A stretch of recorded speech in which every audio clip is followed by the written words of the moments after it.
کرو. میں کہنا چاہتا ہوں آپ سے کہ تعلیم مسجد کا ایک ایسا فریضہ تھا جس کے لیے لوگوں میں نماز کے انتظار کرنے کی عام عادت تھی.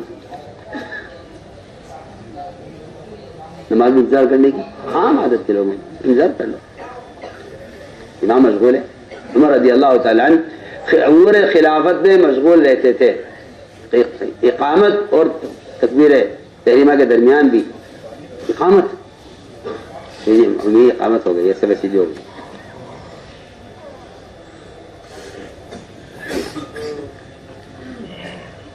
تو میں نے عرض کیا کہ عشاء کی نماز تاخیر سے ہوتی، عشاء کی نماز تاخیر سے ہوتی تھی. اس تاخیر کی عشاء کے بعد آپ صلی روزانہ معمول تھا کہ وہ آپ انصار کے محلے میں جاتے اور باہر سے کوئی نئی جماعت آ جاتی جن کو آپ انصار کے محلے میں قیام کراتے، ان کے گھروں میں ٹھہراتے، تو آپ ان سے ملاقات کے لیے جاتے تھے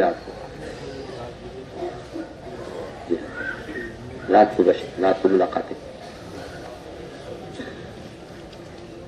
اور آپ کھڑے کھڑے چیزیں ان سے بات کرتے کہ آپ تھک جاتے اور حج سے پہلے کے مکہ مکرمہ کی جو ہے اذیت ناک واقعات آپ ان کو سناتے تاکہ انہیں قدر ہو کہ ہم کن مشقتوں کے بعد یہ دین یہاں تک پہنچا ہے.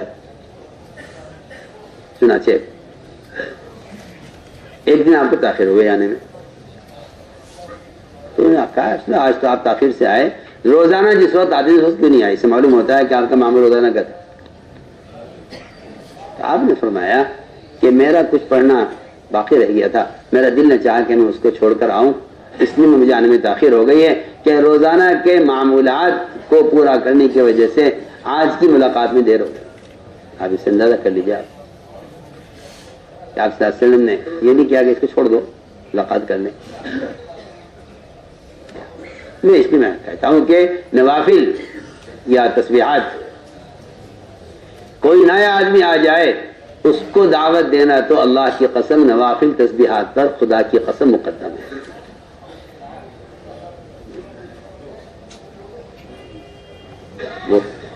جی ہاں، مولانا منظور نعمانی رحمۃ اللہ علیہ نے معالیہ صاحب کے ملفوظات میں وہ ماشاءاللہ مفتی اعظم تھے اور اپنے زمانے کے اتنے متباحر عالم تھے کہ شاید ان کے معاصی میں مجھے ایسا کوئی ملتا نہیں.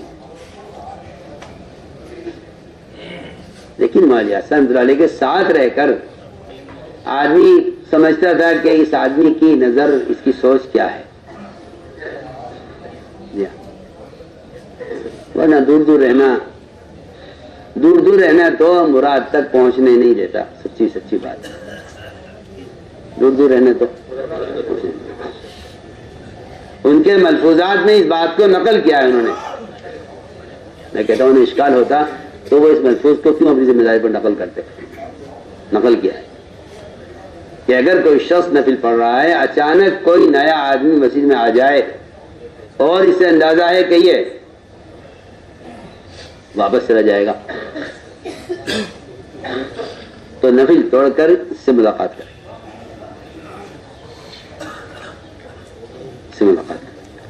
اگر چھڑنے والا ہے تو نفل پوری کر لے، اور اگر یہ جانا چاہتا ہے تو اس سے پہلے دعوت ہے. یہ ملفوظ نقل کیا محمد منظور نعمانی نے مولانا صاحب کے ملفوظات. جی یہ دعوت تھی،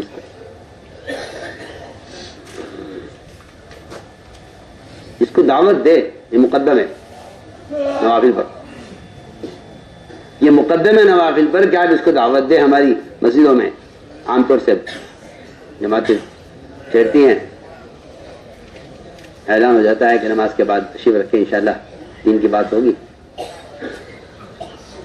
ساتھی کہ جی ہم کیا کریں، عوامین پڑھیں یا آنے والے مجموعے کو دیکھیں کہ تم صحابہ کی طرح اپنی جماعت کو 2 حصوں میں تقسیم کیوں نہیں کر لیتے کہ ایک دعوت کے تقاضے پر رہے، ایک نوافل پڑھ لے. تم انہیں سنبھال لو، میں نماز پڑھ لیتا ہوں، پھر تم نماز پڑھ لینا، میں ان کو سنبھال لوں گا. تم اس طرح کر کے دونوں چیزوں کو جمع کرنے کی کوشش کیوں نہیں کرتے؟ جی ہاں، وہ تو چلے گئے عوام، آپ نوافل مشغول ہو گئے کہ نفل پڑھنی مقدم ہے. صحابہ فرماتے ہیں، غالباً مسلم شریف کی روایت ہے کہ ہم نماز کے بعد نماز کو نماز جوڑتے نہیں تھے جب تک کہ ہم کچھ بات نہ کر لیں، حتیٰ نتکلم اور نخرج۔ نخرج کا مطلب یہ ہے کہ جس جگہ فرض پڑا ہے وہاں سے ہٹ کر نفل پڑھیں۔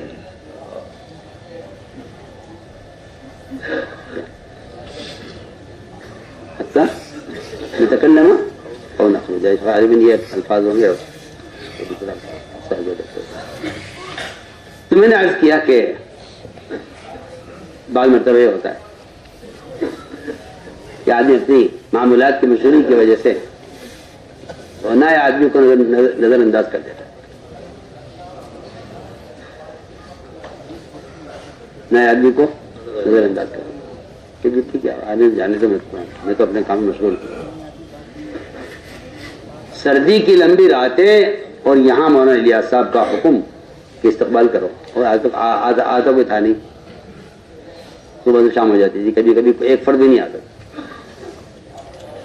حضرت کا یہ غصہ اور ڈنڈا ساتھیوں پر، آنے والوں کا استقبال کرو، جی کوئی آتا نہیں، کیا کرے، بیٹھا کرو، تمہاری دکان پر کوئی گاہک نہ آئے تم دکان بند کر کے چلے جاؤ گے؟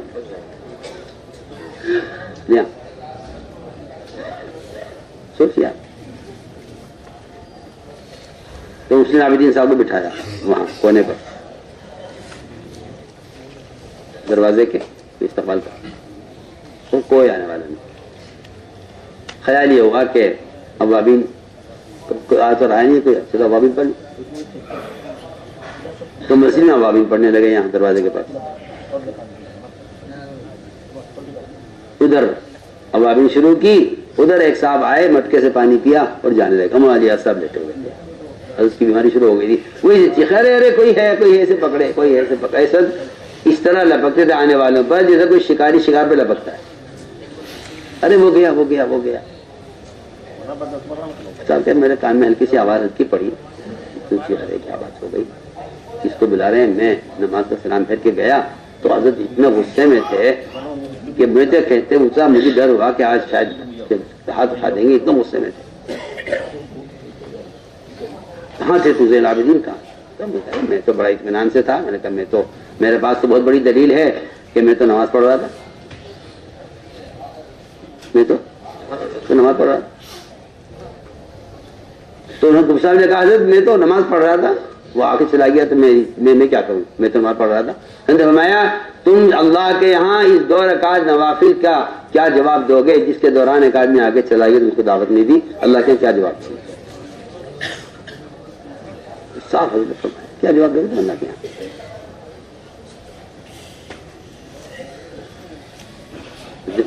آپ ہی تو کہتے ہیں نفلیں پڑھو اور یہ پڑھو اور وابین پڑھو، چاش پڑھو اور اشراق پڑھو اور تہجد کا اہتمام کرو۔ حضرت میں تو کوئی آدمی نہیں رہا تھا۔ فرمایا جب تمہیں نفلیں پڑھنی تھی تم نے اپنی جگہ دوسرے آدمی کو کیوں نہیں بٹھایا استقبال میں؟ اسی پہ ہم بٹھا دیتے کہ تم آنے والوں کو استقبال کر لو، میں 2 رکعت پڑھ لیتا ہوں۔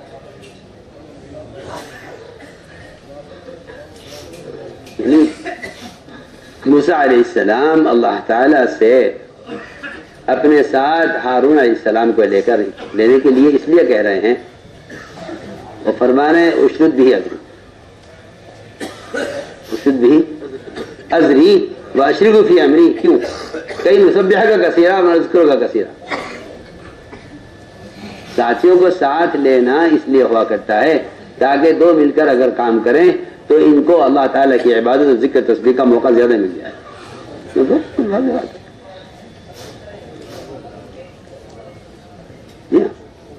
وہ جو تقویت چاہ رہے ہیں بھائی کی، اس کی آگے علت بیان کر رہے ہیں، آگے علت منسکروں کا کثیر کہ جی ہم تو اس لیے لینے کے ساتھ لینا چاہتے ہیں تاکہ باری باری ہم عبادت بھی کریں، دعوت بھی دیں، جی یہ بھی دعوت ہوں، عبادت میں ہوں، عبادت میں دعوت میں ہوں۔ ہم تو اس لیے چاہتے ہیں کہ بھائی کو ہمارے ساتھ کر دیجیے تاکہ اس سے ہماری اس شراکت سے آپ کی عبادت بھی زیادہ ہو، آپ کا ذکر بھی زیادہ ہو۔ مسبحہ کا مطلب ہے نماز، اور ذکر کا مطلب ہے ذکر. تو میں نے عرض کیا کہ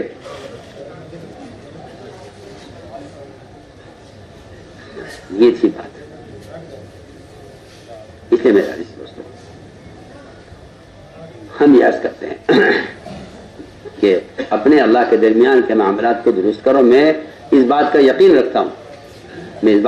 رکھتا ہوں کہ آپس کے اختلافات کی سب سے بنیادی وجہ اللہ سے تعلق کی کمی ہے.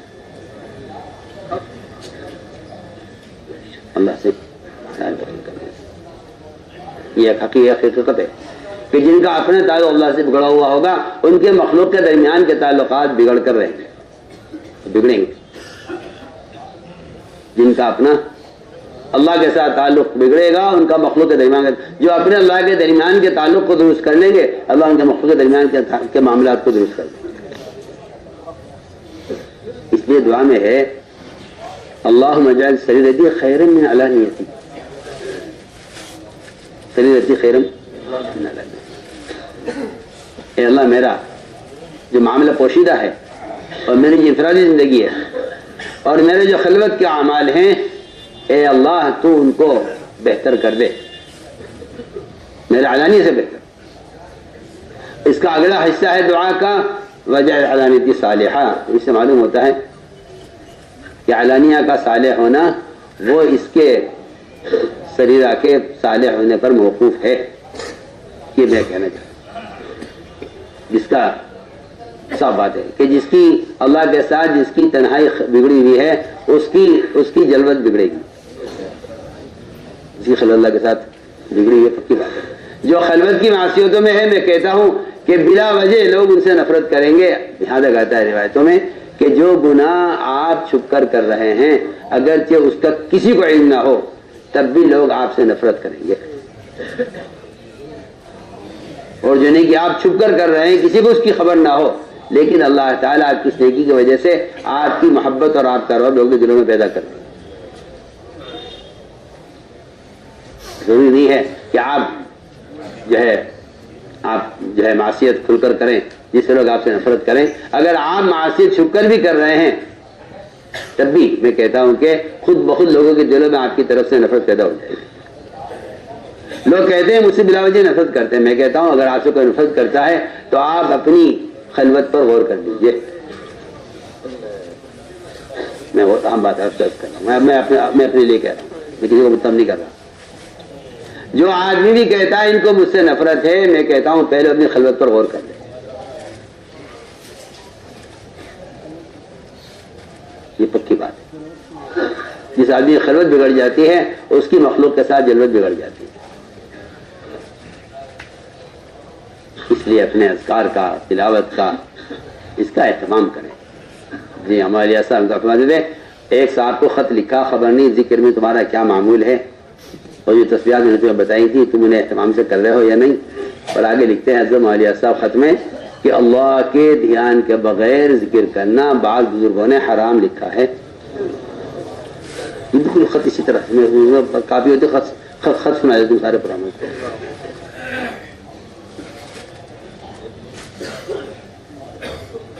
بعض بزرگوں نے حرام لکھا اور بعض نے بدعت کہا ہے کہ اللہ کا نام اس کی عظمت شان کے بغیر لینا ایسی بدعت اور بے ادبی ہے جس سے دلوں میں غفلت پیدا ہوتی ہے. یہ لکھا ہے دلوں میں.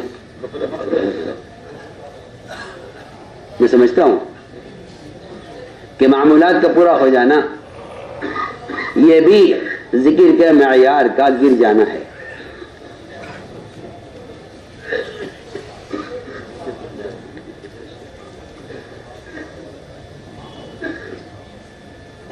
وہ کہتے ہیں کہ معاملات کی پابندی ترقی کا ذریعہ ہے. کیونکہ ترقی جو ہے وہ معمول کا پورا ہونا نہیں ہے. ترقی معمول کا پورا ہونا نہیں ہے.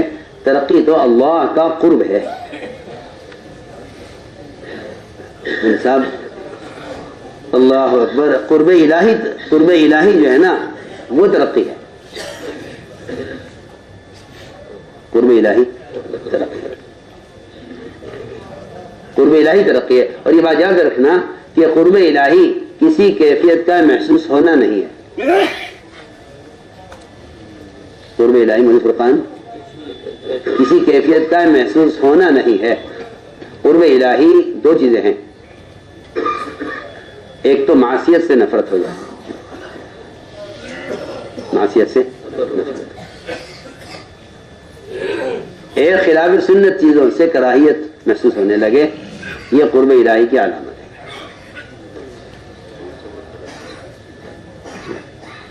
معصیت سے اور خلاف سنت چیزوں سے کراہیت ہونے لگے. جو بھی چیز خلاف سنت ہے میں کہتا ہوں جائز ہو, لیکن اگر آپ کو اس سے کراہیت ہے تو یہ آپ کے اللہ کے قرب کی علامت ہے. آپ سمجھتے ہیں کہ اولیاء لمبے وظیفوں سے بنے, یا آپ بھی آپ کا خیال یہ ہے کہ کوئی ایسا وظیفہ انہوں نے پڑھا ہوگا جس سے ولی ہوگا. میں کہتا ہوں حماقت ہے.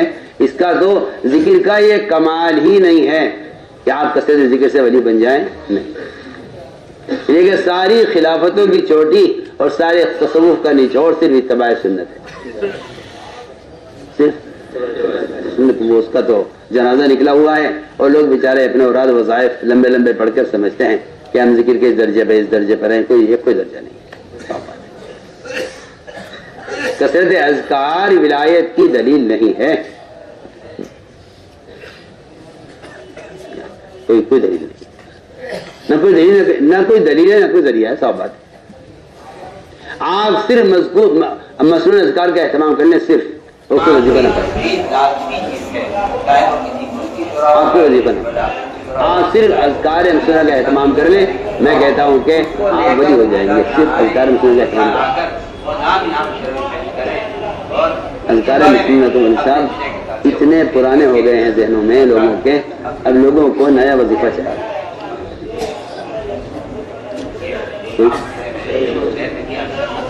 اب سوچیے دو مرتبہ کام موسیٰ علیہ السلام اللہ تعالیٰ سے کہ مجھے تو سبھی پڑھتے ہیں, مجھے تو کچھ اور چاہیے, مجھے تو خاص وظیفہ دے دیجیے اندر کا.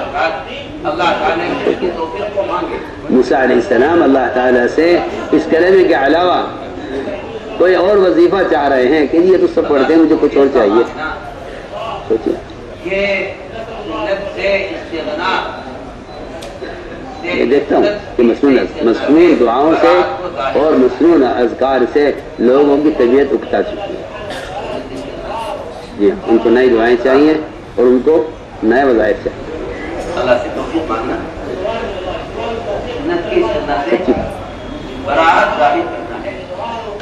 اس لیے میں نے عرض کیا کہ ذکر تبتل چاہتا ہے, ذکر تبتل چاہتا ہے. اللہ کے غیر سے پوری طرح کٹ جایا کرو ذکر میں.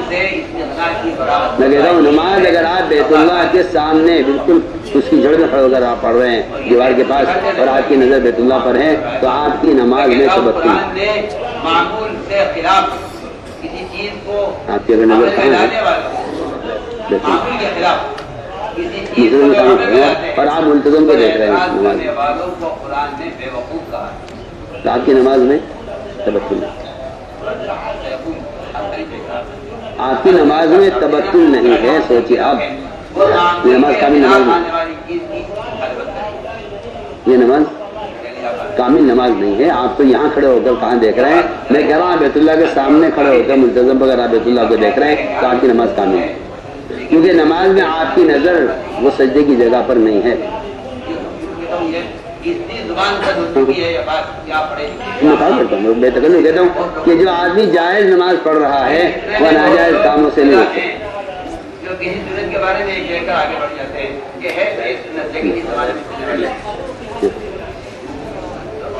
جائز نماز آپ انصاف کریں, آپ کی نماز جائز. آپ جائز نماز پڑھ رہے ہیں اور آپ کو شکایت ہے کہ مجھ سے گناہ ہو جاتا ہے. آپ جائز نماز پڑھ رہے ہیں تو آپ کی عادت سے گناہ ہو جانا کوئی مستغرب نہیں, کوئی بعید نہیں ہو جائے. نا آپ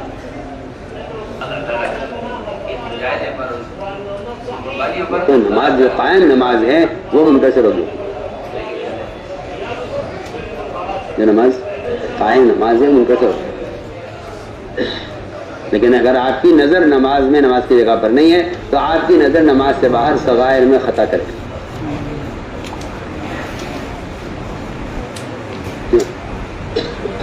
صغائر میں آپ کی نظر خطا کرے گی کیونکہ آپ نے جائز نماز پڑھی. جائز نماز الگ ہے، کامل نماز الگ ہے. ہم کیا کریں کہ اس کی مشق کریں،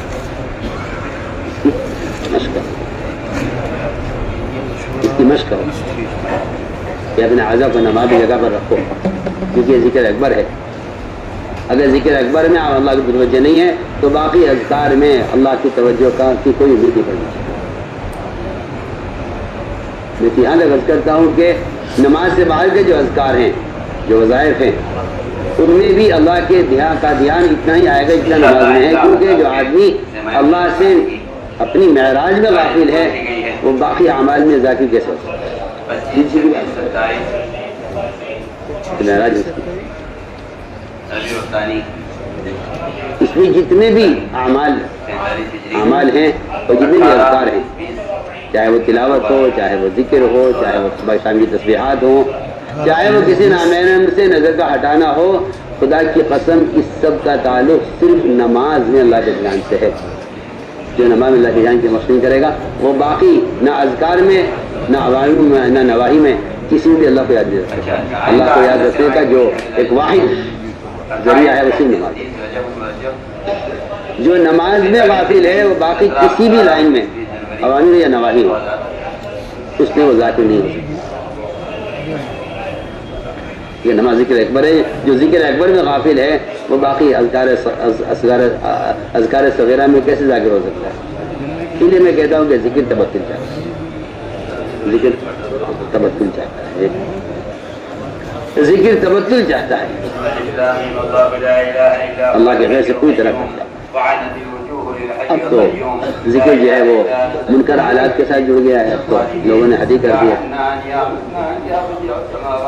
گیا وہ زمانہ، گیا وہ زمانہ جب آپ کو قرآن لے کے لوگ پڑھا کرتے تھے. اب تو سہولت ہے، آپ کو کیا ضرورت ہے قرآن کی؟ شیطان کا ہر بار دیکھو یہ قرآن ساتھ رکھو کی بہتری ہوگی. اسے ننگی فکروں میں رکھو، ننگی تصویروں میں رکھو قرآن کو، تاکہ آپ کو قرآن اٹھانا نہ پڑے. جی آپ کے پاس موبائل ہو، اس میں آپ قرآن بھی دیکھ لو، اس میں آپ علم بھی دیکھ لو، اس میں آپ علم بھی دیکھ لو، اس میں حدیان، اسی میں قرآن چلتے رہو. لیکن جائز میں حیران ہی ہوں کہ ذکر تو جائز چیزوں سے، وہ تو بیوی بچوں سے بھی تبسم کا حکم دیتا ہے. وہ تو قرآن، وہ تو نماز میں بیت اللہ کے سامنے کھڑے ہوگا نماز پڑھے، وہاں بھی حکم تبسم کا ہے. کہ آپ بیت اللہ کے دھیان سے بھی نماز نہیں پڑھیں، کیونکہ بیت اللہ کی طرف دل کے رخ کرنے کا حکم نہیں ہے، صرف جسم کے رخ کرنے کا. بیت اللہ کی طرف صرف جسم کا، وہ بھی امت کی اجتماعیت کے پیش نظر ہے. یہ بھی لکھا ہے کہ ایک امت کے ایک رخ کے لیے بیت اللہ کا رخ دیا. یہ امت کا ایک رخ، امت کا ایک رخ، تاکہ کوئی یہ نہ کہ ہمارا قبلہ ہی ہمارا قبلہ ہی. جی ورنہ اللہ کی ذات اس بیت اللہ میں کہیں محدود نہیں ہے. جی وہ تو صرف نسبت اللہ کی طرف سے. تو وہاں نماز میں آپ کو صرف اپنا جسم رخ کرنا پڑے گا بیت اللہ کی طرف، ورنہ وہ بیت اللہ سے بھی تبتل کا تقاضا کر رہی ہے نماز. آپ دھیان کو بیت اللہ سے بھی کاٹ لیجیے. میں کہتا ہوں کہ جب ذکر وہاں سے بھی تبتل کا تقاضا کر رہی ہے تو پھر آپ بتائیے حالات منکر سے ذکر کا کیا جوڑ ہے؟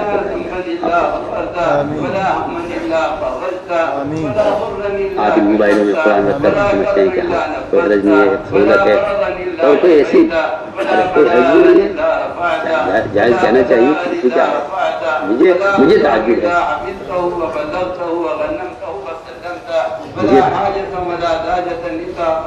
کہ آپ صلی اللہ علیہ وسلم کے قلب میں قرآن کو اتارنے کے لیے 4 مرتبہ جبرائیل نے اس کو چاک کر کے زمین سے دھویا ہے. اس کو قرآن کو اتارنے اس کو آپ موبائل میں اتار کر کہہ دیں گے کوئی حرج نہیں.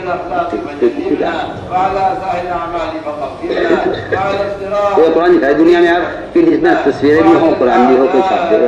دیکھیے کیا ہنگامہ ہوگا دنیا میں. اپنے والدین کی تصویر آپ کام نہیں لگا سکتے. آپ کہتے ہیں کہ قرآن کی ضرورت ہے.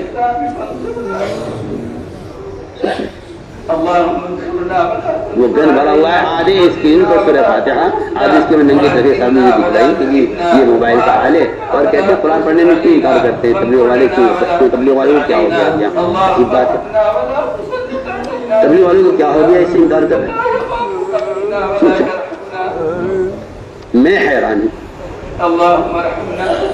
کہ جو ذکر جائز چیزوں سے تبتل کا امر کر رہا تھا آپ اس کو آلات منکر سے جوڑ کر کہتے ہیں کہ اس میں کیا حرج ہے. سوچا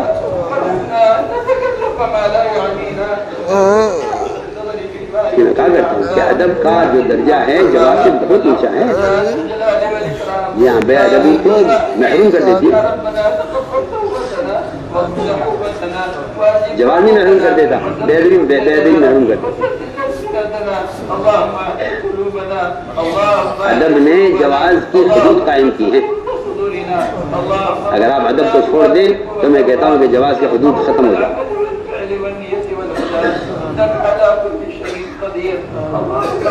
ادب سے جواز کی حدود باقی رہے. جس طرح ادب سے بدعات کی حدود قائم کی گئی ہیں. اگر آدمی ادب میں غلو کرے گا تو بدعت بن جائے گا. ادب میں غلو کرے گا تو بدعت کہے گی. آپ نے ادب میں غلو کیا تو آپ بدعتی ہو جائیں گے, اور اگر آپ نے جواب میں غلو کیا تو آپ بے ادب ہو جائیں گے. میں تو بالکل آپ سے جائز آپ کہتے ہیں کہ جائز ہے.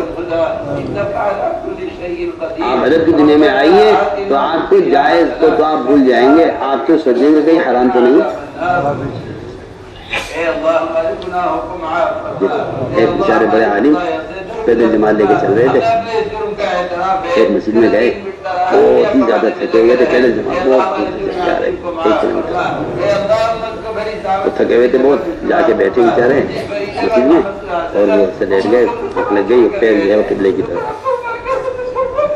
آدمی سو رہا بیچارہ مرفوع القلم پہلے کہتے ہیں اس کو. چھوٹا سا بچہ محلے کا وہ آیا مسجد میں, چھوٹا سا بچہ. انہوں نے مجھے خوش سنایا 6 سال کا 5 سال کا اور زور سے میرے پیر کے ہاتھ شرم پیر سے آگے لیتے تو اس نے کہا علی بچے حرام ہی ہے. تو بچے نے کہا نہیں حرام نہیں ہے, احترام. کہنے لگا میں پانی ہو گیا. میں نے کہا اس بچے نے تو میرا تو سارا علم صفر کر دیا. اس نے تو ایک جملہ کی.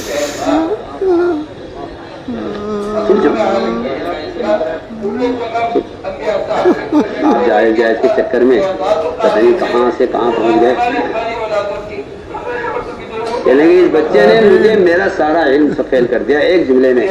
چھوٹا سا بچہ, کیا ماں باپ نے تربیت کی ہوتی, کیا سمجھایا, کیا مسئلہ حرام کا نہیں.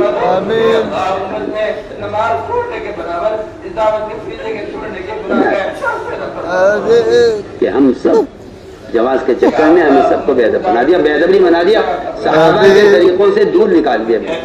آپ سمجھتے ہیں کہ وہ ان کے طریقے دفعہ نوشی ہے, ان کی پرانی سوچ ہے. دیا موسیٰ فرماتے تھے کہ آج کے ترقی یافتہ لوگ یہ سمجھتے ہیں کہ محمد صلی اللہ علیہ وسلم کا طریقہ تعلیم, آپ کا طریقہ عمل اونٹوں کے زمانے کا کیا طریقہ ہے. اونٹوں کا زمانہ ختم ہو گیا. اب راکٹوں کا زمانہ ہے, بیان کے الفاظ نہیں ہے کہ اونٹوں کا زمانہ ختم ہوا, راکٹوں کا زمانہ ہے. یہاں کی بات کرو گی جبکہ آپ سب مل کے ایک مسواک کا متبادل پیش نہیں کر سکتے. آپ کیا پیش کریں, مسواک کا متبادل پیش نہیں کر سکتے. ذکر تبتل چاہتا ہے. مجھے تو یہ جو ہاتھ میں چیز پہن لیتے ہیں نا تصویر, مجھے تو اس سے بھی نفرت ہے. کیا ہے نفرت آپ کو موبائل پہ قرآن کی بات کر رہے ہیں، مجھے تو اس سے بھی نفرت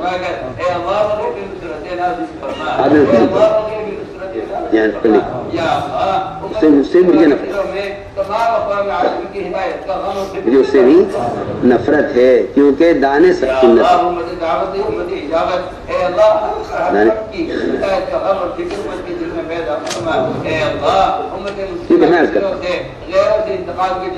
یہ ایک اسکیم ہے کہ مسلمان کو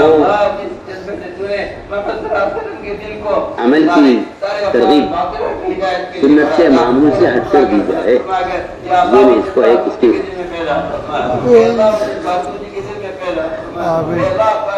اور جتنے بھی نئے طریقے ہیں وہ نئے طریقے تذکیر کے فریضے کو ضائع کر رہے ہیں۔ آپ میرے جملے کو یاد رکھنا، نئے طریقے تذکیر کے فریضے کو ضائع کرنا، اگرچہ وہ طریقے جائز بھی نہ ہو۔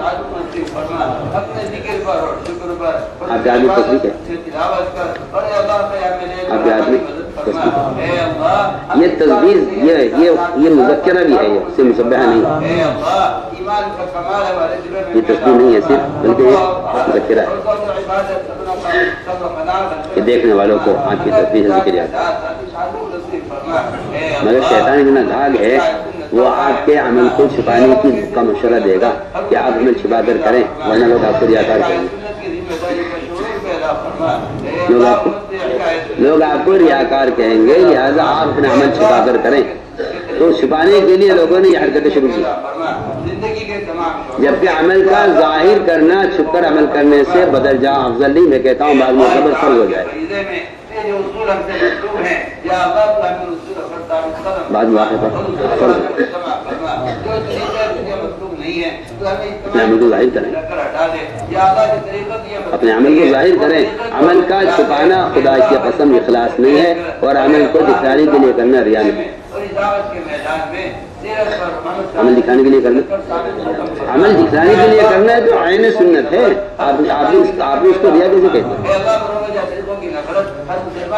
امام بخاری نے باب قائم کیا ہے، باقاعدہ باب قائم کیا ہے اس پر کہ عمل کا دکھلانے کے لیے عمل کرنا ریا نہیں ہے، مستقل باب قائم۔